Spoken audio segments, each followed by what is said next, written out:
It's going to be a big offseason for Bill Self and the Kansas basketball coaching staff as they look to build a roster for the 2024-2025 season to compete for a Big 12 title and a national title. And the transfer portal has been open for a little bit over a week now, and KU's already hitting the portal hard to try and recruit some players for next season.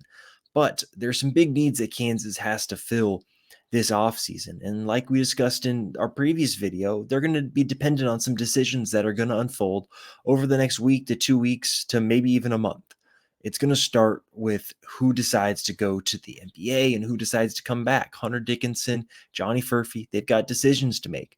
If they decide to stay, they decide to go, that will determine some of KU's needs. And then obviously there are other players on the roster like a Zach Clemens and a Marco Jackson and Jamari McDowell. Do they decide to stay in Lawrence? And those are the decisions that are going to shape KU's needs. But right now, if everyone returns who can return to KU and KU adds in its 3 freshmen, the Jayhawks will have 2 scholarships to work with in the transfer portal.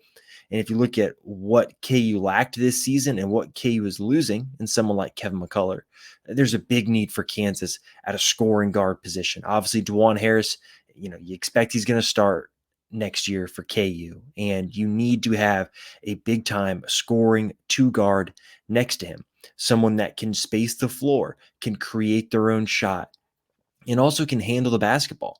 That was something this KU team really struggled with this past season was when Kevin McCullough was out, KU really didn't have anybody else who can dribble the basketball confidently and consistently. Johnny Furphy and KJ Adams could do it in the transition parts of the game, but not in the half court and not on a consistent basis. So that 2 guard that Kansas can get will be so big because A, it can help take some pressure off DeJuan Harris so he maybe doesn't have to play 35 plus minutes per game with the ball in his hands. That player also can help provide floor spacing for Hunter Dickinson at the center position, right? Everyone that watched Kansas this season could see how poor KU's spacing was. And if Johnny Furphy does return, that would give KU 2 really good shooters. And I think another big need for Kansas is going to be another big wing. You look at what Kansas loses, right, with Kevin McCullough, it's defensive versatility. And hey, maybe that scoring guard Kansas gets isn't going to be the best defender. Well, Bill Self is still going to want some good defenders that he can throw at other teams in the conference or in the postseason. So getting another big wing combo guard, someone that can kind of play in that 2-3-4 range and play interchangeably with maybe a Johnny Furphy, that would be really important. And obviously, this player has to be able to shoot the basketball too. Okay, you cannot be adding multiple non-shooters to the roster. That has to be a big point of emphasis this offseason. And so those for me, I think, are the 2 biggest needs for KU. And then some of it's going to depend on what happens next with the roster. Does Zach Clemens decide to return and compete for a spot next to Floyd Badunga and Hunter Dickinson? If he decides to leave, well, that opens up another spot at the big man position because Kansas can't go into a season with Hunter Dickinson and then a true freshman Floyd Badunga as the only 2 big men on the roster. But what you also don't want to do is just add a pure 5-man that can't add anything else to your team unless he's playing the 5. And obviously you're not going to play Hunter Dickinson at the 4. So you've got to add another forward then in that case that maybe is someone that fits more of a 5-4 combo. Maybe they can provide some floor spacing ability.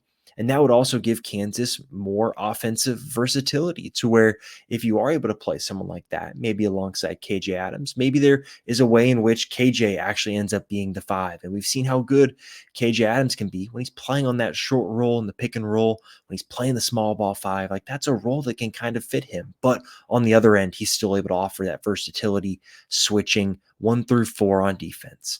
So realistically, if KU has 3 spots to work with, I think those will be the big 3 needs. I think long term, if there's a 4 spot that opens up, I think adding another guard that can score off the bench should be a huge thing. Obviously, KU's really struggled with depth this past year. And Bill Self has indicated that he wants to get back to having a much deeper team and having maybe closer to 8 or 9 guys that you feel really comfortable playing. Now, we know Bill Self loves a short rotation, but I think you can even look at some of the teams that he's had in the past where even a Remy Martin coming off the bench, right? he has a big role on the team and a big things he can offer in terms of the scoring, in terms of creating off the dribble. Maybe there's a player that can provide a similar spark for KU in that position if KU has a fourth scholarship to work with this offseason. So there are obviously a lot of different ways this can go for KU this year, but I think shooting, that has to be the number one priority for Kansas. Hunter Dickinson has one season of college left if he decides to return, which is the expectation, but he's got one season left. You need to maximize that by surrounding him with guys that can shoot, guys that can guard as well to help make up for what he makes you do in terms of a defensive scheme and the way you have to guard things. And I think if Kansas is able to do that, you'll look at a much healthier roster construction for next season compared to what KU had this season. So those are some of my thoughts. Obviously, we've got plenty of reporting going on at fog.net. Sign up for VIP this week. We've got a 50% off sale. You can join VIP for less than $5 a month. That gets you access to our transfer portal updates, our transfer portal threads.